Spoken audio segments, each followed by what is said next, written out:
Good morning. It's another Friday, and it's another edition of the Zogby Report, Real and Unscripted.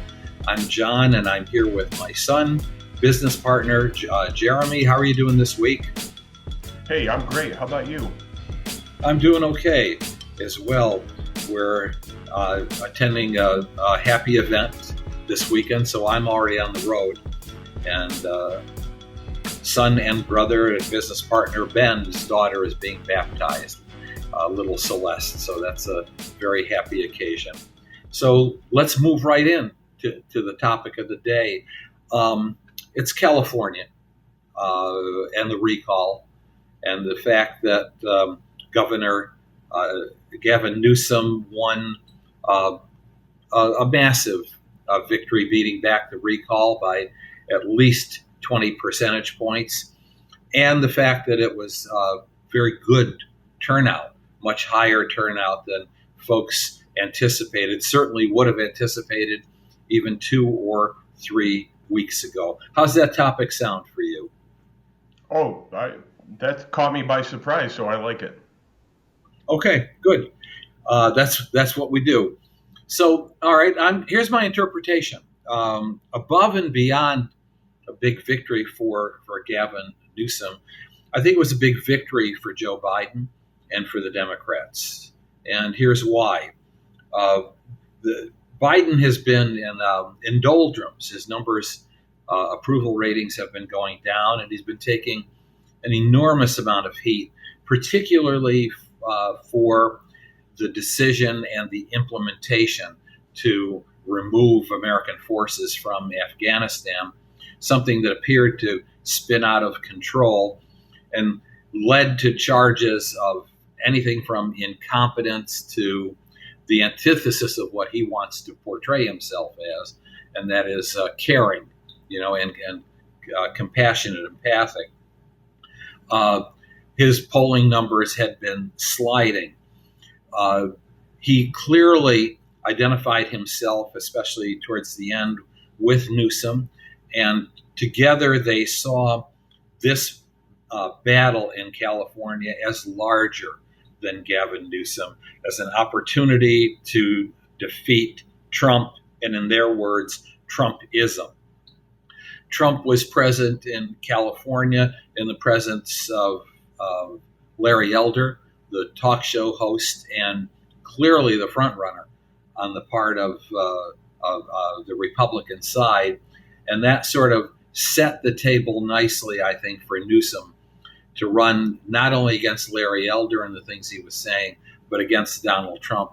And by all accounts, that appeared to be sufficient to bring out large numbers of the Democratic base and to show once again not only that California is a very deep, unmistakable blue, and the Democrats control California, but a prefigure for 2022, the congressional races where the news for the previous few months had been that Democrats are on the ropes going into 2022, but this may have breathed some new life into Democrats, showing that maybe, just maybe, they will have the capacity to have a message which is an unpopular Donald Trump, at least among the Democratic base, and also, as Newsom showed, an ability to run against Trump as the focal point. What do you think? Yeah, well, we almost had a couple opportunities to poll California, and it never fell through, and I was kind of sad because I wanted our organization to be front and center in that. But of course, we were following the polls, and by about July, it was almost believable that Newsom could be recalled. The one poll that I thought was the most legitimate was Emerson, who had, I think it was like July 21st or 22nd, they had released a poll, and it was basically 50-50. About 50% were saying yes, about 50% were saying no. Very little room, if there was any, for not sures. And then, of course, Larry Elder was the favorite, And of course, we and others had conversations. Is that a wacky process where you just need 50% plus one vote to recall a governor, but the new governor could come in with 18 or 15%? I don't know. That's another discussion. But lo and behold, when it came to uh, the time to pull the trigger, most Californians realized that they didn't want to abandon Newsom, no matter how much he may have been detested throughout the summer because of the harsh lockdowns, because of really a storm cloud gathering of bad news, from wildfires um, to extreme drought, to an explosion in homelessness. And you and I were talking on the eve of the vote, and and about that time, unemployment was coming to an end, federal, and so Newsom, very clever, right? And you said your words were, Santa Claus isn't going to not show up on election day, something like that. So he made sure that Californians who were on unemployment weren't going to also suffer on the state side or on the state level. And that could have been a major boost for him, and maybe the recognition from the president. Although Kamala Harris did cancel her trip to California a week leading up, and that had some interesting implications. But regardless, California stays blue. They stay very blue. But I think the lesson learned to Newsom is, don't underestimate the fact that you can really tick off a lot of people. If he wants to interpret this as a clear win, and his path to do whatever he wants, I would caution him against that, because he did get, there were enough people that were dissatisfied with him to call forth a recall election. So he should be careful. And so you can poke the bear, even if it's in the most liberal of all states in the union. And so I don't think that California is the example to look at to see what's going to happen in 2022. But I do think that lesson of, you could alienate your base. Don't put yourself in that position. A kind of steer clear of arrogance and hubris is more the lesson in my interpretation. Okay, so three issues. I want to take them in order. The first is, I do want to pick up on what you were talking about. In the short term, how did Gavin Newsom get in this position in the first place? That's the first. The second is the California recall, is that a good system, or is it not a good system? And then thirdly, I would like to talk very briefly about Virginia, which I'm looking at really as, that's a real battleground state for starters, leaning heavily Democrat these days, but still, that's really the bellwether. And Virginia normally is taking place, in an odd number year as it does. It becomes kind of a bellwether for the next congressional races, and what we can look forward to in the Virginia race. But first of all, I mean, how did Gavin Newsom get himself in this position? Some factors beyond his control. Wildfires, the most severe drought, a consensus among scientists that, this is a tipping point in climate change. Those are acts of God, and they seem to be converging in the West, particularly in California. But specifically, what is it that got Newsom in such trouble that that this vote was called for? I mean, I have some thoughts, but I want to hear your point of view. No question about it. It was the lockdown and the famous French Laundry incident, if I'm saying it correctly, the restaurant. Yeah, I mean, yeah. I flew out to California on the eve of another imposing of a lockdown. To my surprise, when I arrived there, Californians were basically on house arrest. So I literally found myself in the state of California in the hours that Newsom imposed another round of strict lockdowns. And no sooner of arriving in there, I mean, I was there for literally 48 hours.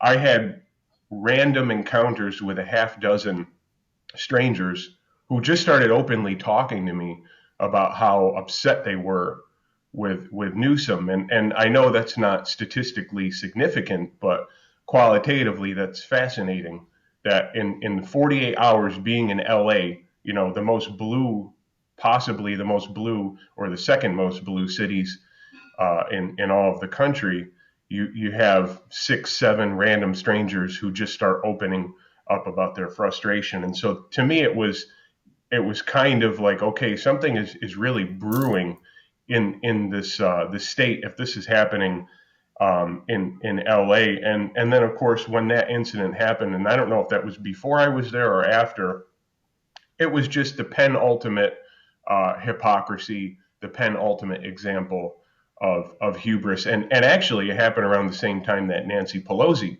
was caught getting her hair done. And so, I mean, here you have people who are just getting by, you know, on just shy of 6 figures, maybe a little bit over 6 figures, and they have a pretty good business and enough to put food on the table and pay their rent or pay their mortgage.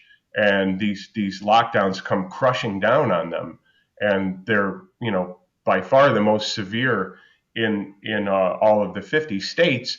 And then the leader is, well, everybody knows the story. He's found at dinner not wearing a mask, while everybody else is, even if you go for a jog, you have to wear a mask. And I think that really it came down to that one event, that here was a guy who basically communicated to his people, I'm above the law. You have to follow the rules, but the rules don't apply to me. And so people were very angry, and homelessness was getting worse. And if you ever see the footage on people, random people putting up on Twitter, driving down a famous street in LA, whatever boulevard, homeless encampments, stores closed. And I think Californians were starting to ask themselves, can we do better? And I think that's purely what it is and what it was. I mean, a perfect Marie Antoinette situation. Folks are starving in the streets. Let them eat cake, she said. And maybe just a little ironic that it was the French Laundry restaurant of all places, no less.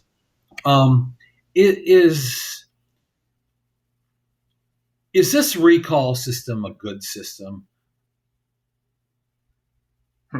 Well, I want to hear your take on that. Yeah. What do you think? I mean, I see a role for it. You know, this goes back to the old populist movement, right, of the 1890s, initiative, referendum, recall, that voters should have a direct say in launching legislation, approving some legislation, and ultimately getting rid of an elected official, if not high crimes and misdemeanors, but someone with whom the majority does not have confidence. You know, they do it in Europe. You know, vote no confidence, or good sense on the part of a prime minister sensing that there'd be a no confidence vote, dissolving the government and resigning. We lack that flexibility because we have a strong executive system. But I think the recall idea is good, if it's used sparingly. So my fear is that recall becomes almost like impeachment. You know, I don't like what's going on. Let's just get rid of them. You know, this was $250 million that was spent. But I do believe in recall. Typically, though, the California recall is very strange. You know, it's one thing to vote someone out of office. That whole process, as you pointed out earlier, of how you replace that person is a little troubling, I think. You know, 45, 46 candidates this time. I think when it was Gray Davis and Arnold Schwarzenegger, there were over 200 candidates that were on the ballot. It almost lends itself to a circus atmosphere. And, again, somebody with 12 or 18% of the vote can become the next governor.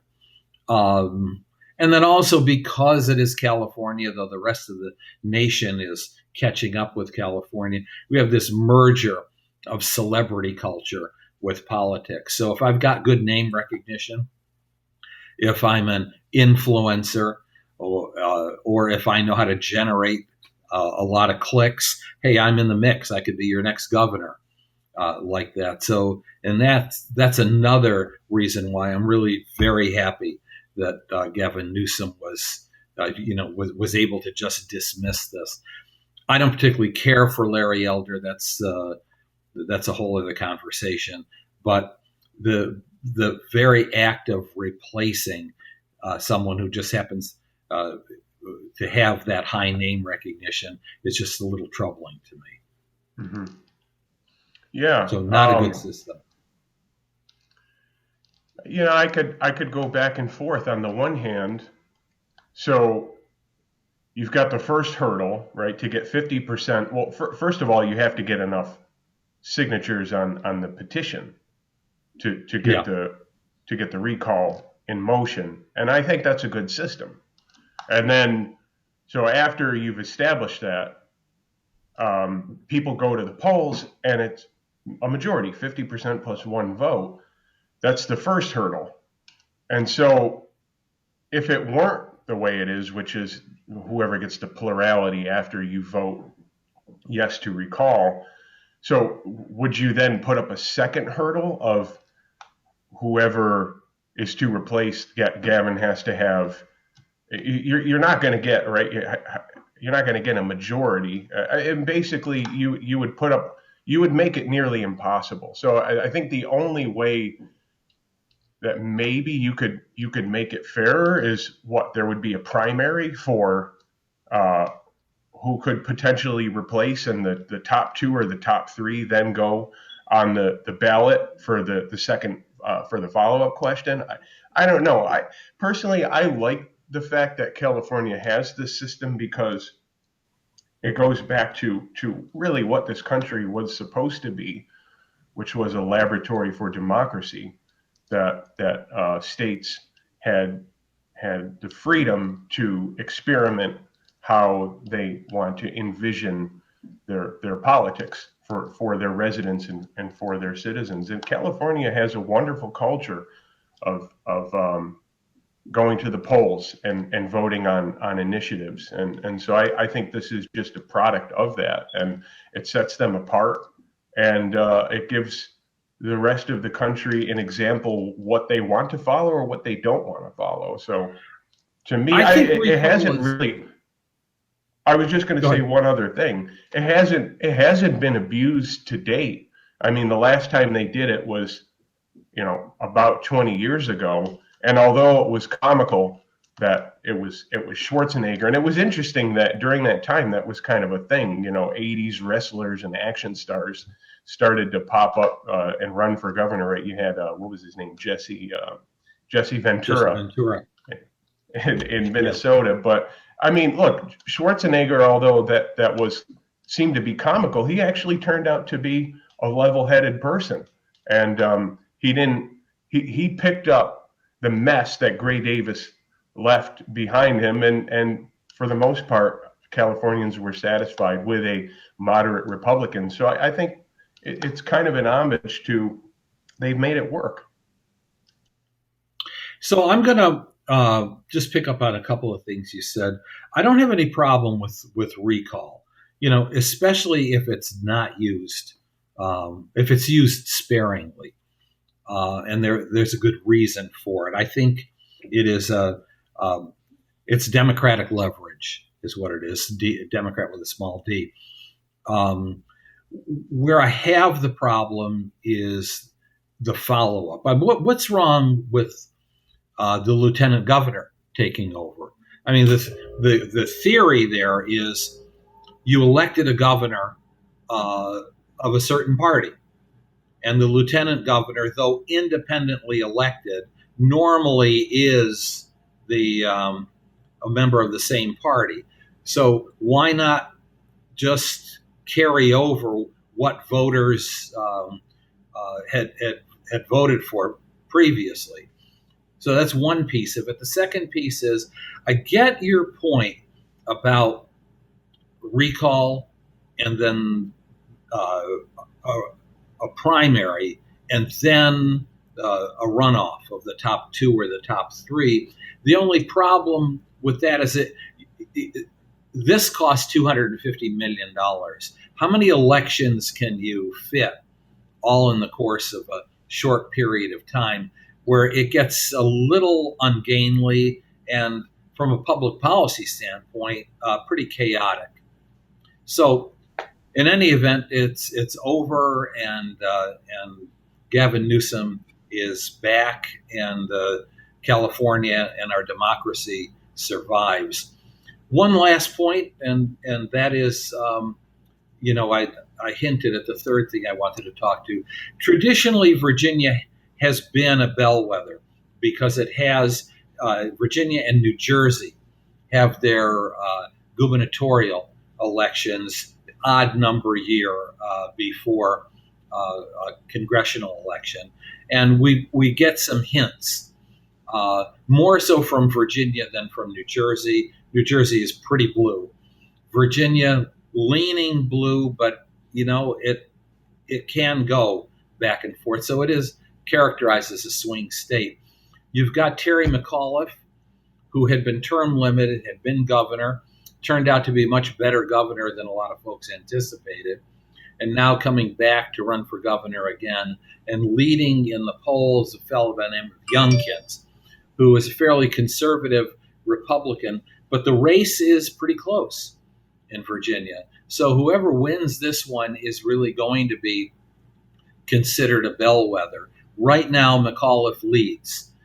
It's been tied, but the last couple of polls out have him up by about 4 points or so. Should we be focusing attention on Virginia like that, or is there too long a way to go before we get to the congressional races and too many other factors? Yeah. Well, I would just close on my end by bringing it back to the national setting. I like how you opened up. And of course, Quinnipiac came up with a poll less than 24 hours ago showing Biden's approval rate at 42%. Now, the Afghanistan withdrawal was over 2 weeks ago, maybe by now 3 weeks ago. That could have had something to do with it. I wouldn't deny that. The question I'm asking is Biden's address to the nation last week, in which some basically have interpreted as him waging a war against the unvaccinated. I wonder if that had anything to do with it. Regardless, the nation is very split, and his approval rating is underwater. So where's that going to go? What's he going to do over the next month to get that back up above 50%? I'm curious to see what he's putting on his drawing board. Do you have any inclination as to what that could be? Well, I think before anything else, he still has the outstanding infrastructure bill, both the hard infrastructure and the soft infrastructure. And, they're dealing with Senator Joe Manchin in West Virginia, Kirsten Sinema, two moderate Democrats, she from Arizona.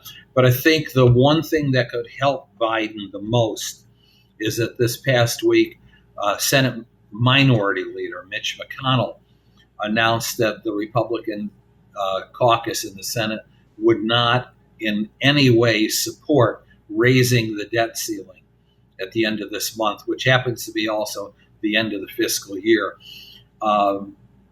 Whether one likes raising the debt ceiling or not, the U.S. government has to have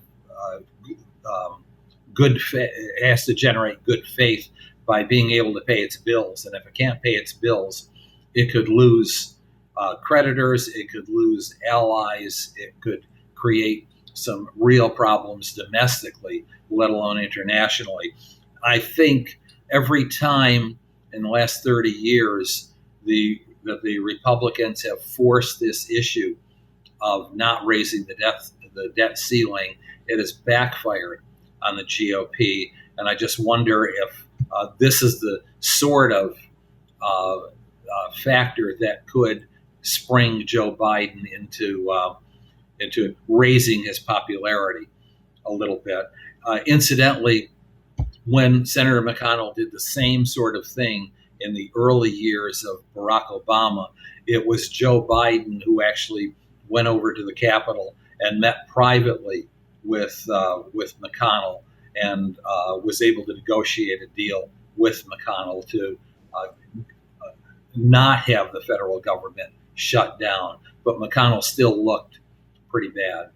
So there's a lot going on, and we'll be here and we'll be talking about it next week, same time and same place. A reminder that on October 8th, a very special guest, Parag Khanna, one of the leading public thinkers in the world today, resident of Singapore, and we're going to be talking with him about his new book on the mobility of millennials and Gen Z and what that portends for institutions, politics, and economics worldwide. Parag Khanna on October 8th. Otherwise, we'll see you next week. Right, Jared? Yep. I'll see you soon. Okay. Take care. Bye-bye.